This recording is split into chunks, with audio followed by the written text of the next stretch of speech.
Good morning तुम्हा सर्वांना।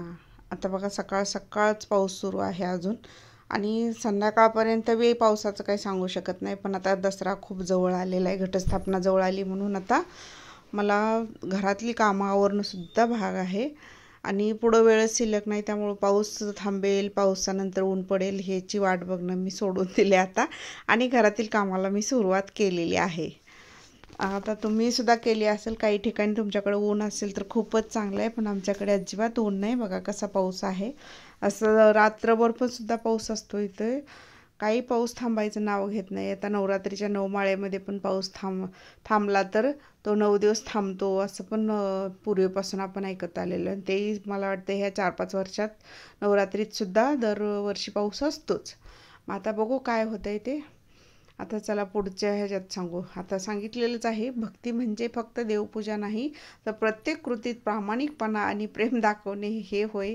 तर आता तेच आता आपण करू शकतो, दुसरं ह्याच्या पलीकडे काही करू शकत नाही। माझे असेच म भक्तीवरचे हे 4-5 वाक्य मी टाकलेले आहेत, ते तुम्ही अवश्य वाचा।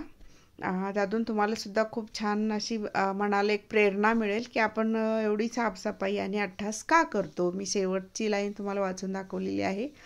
आणि आता बघा ही पाऊस आता थोडासा शांत होत आलेला आहे, पण आता घरातली कामं माझी थांबवून जमत नाही। मला दसऱ्याची सुरुवात करावी लागते। पोरं शाळेतून आले मी बघा सर्व घरातील पडदे काढून घेतले। सुरुवात इथून केली। तुम्हाला मागच्या व्हिडिओमध्ये सांगितलं होतं मी प्लॅनिंग कसं करणार आहे, तर आता मी सर्वांचीच मदत घेणार आहे।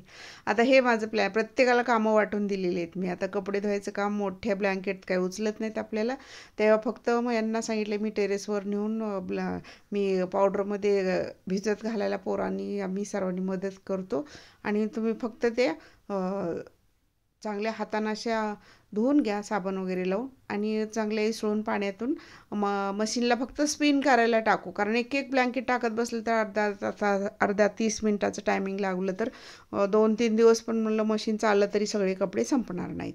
मग त्यामुळे त्या पहिले हाताने वॉश करायचे आणि फक्त मशीनला स्पिन करून घ्यायचं असं आम्ही ठरवले।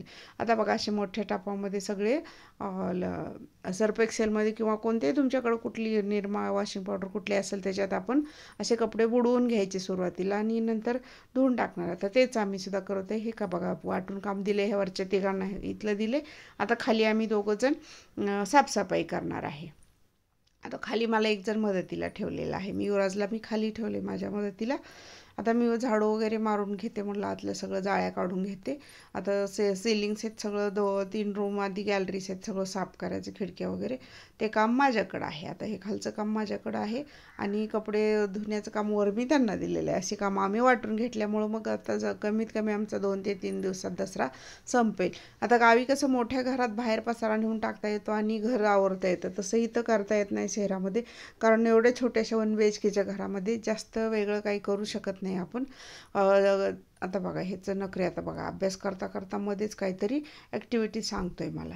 आता ते करता करता धूळ खूप ओढली आणि मला लागले शिंका यायला। त्यामुळं आता म्हणलं आता पहिलं तोंडाला आणि नाकाला आपली ओढणी बांधून घ्यावी आपली।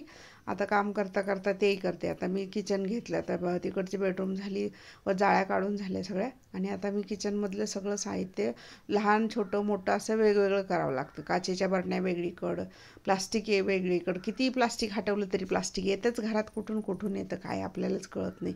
आपणच दिसेल तिथून आणतो वाटतं। श्रीखंडाचे डबेसुद्धा टाकून देत नाही कधी कधी, ते पण राहतात अडगळ म्हणून उगीच घरात, असं होतं। त्यामुळं सगळ्या घरात पसारा वाढून जातो। आता ते दर असे साफसफाईच्या वेळेला मी 2-3 महिन्याला तर करतेच अशी साफसफाई, पण त्याच्यात पावसाळा संपता आला की आता जास्त असं घर चिकट होतं, त्यामुळं ते करावीच लागते। आता दसऱ्याची खूप चांगली क्लीन स्वच्छता, मग तेव्हा दिवाळीला फक्त पुसून काढलं तरी चालतं असं।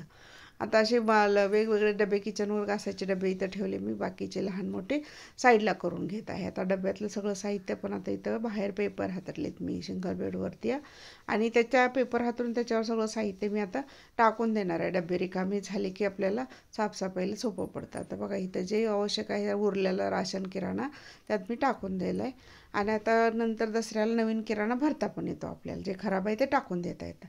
आता बघा इथली पण कामं वाटून घेतली होती आम्ही, भिंती साफ करून घेतल्या. आता हे करायला आम्हाला 4 वाजलेत, आता संध्याकाळचे 4-5 वाजत आलेत. तोपर्यंत अजून थोडी कामं आहेतच आमची, पण भिंती साफ करून घेतल्या. आता हे भिंतीचं शूट नाही मी केलेलं, पण बघा आता भिंती क्लीन दिसतात, अशा मांडण्या वगैरे क्लीन दिसत आहेत. सगळं लिक्विड टाकून मी पूर्ण असं साफ करून घेतलेलं आहे. आणि खूप छान निघालेले आहेत भिंती पण माझ्या. आणि पोरांनी खूप मला मदत केलेली आहे. मागच्या वर्षीसुद्धा केली होती पोरांनी, यावर्षीसुद्धा केली. खूप छान मदतीला असले ना लवकर दसरा होता, नंतर मला एकटीला खूप वेळ लागायचा अगोदर. मंदिरसुद्धा खूप छान काढले, विराजनी काढले, मंदिर स्वच्छ धुवून काढले बघा. त्याला अगदी ब्रशनं घासून सगळं केलेलं आहे त्यांनी. बघा आता बाहेरच अजूनही पाऊस चालूच आहे. आता थांबला होता दुपारी थोडा, आता अजून बघा संध्याकाळी 6-5ला झाली सुरुवात त्याची, पावसाचं आगमन झालेलंच आहे. आता हे रात्रभर राहील का मध्येच थांबेल काही सांगू शकत नाही. रात्र पण हा पाहुणा मुक्कामाला राहू शकतो. आता तुमच्याकडे कसा पाऊस आहे तेही मला कमेंटमध्ये सांगा. आणि तुम्ही दसऱ्याची तयारी पावसामध्ये कशी केली हे फार विशेष आहे. आता एवढं सगळं करता करता मला दिवस गेलेला. मी सकाळी लवकरच स्वयंपाक आवरून घेतला होता.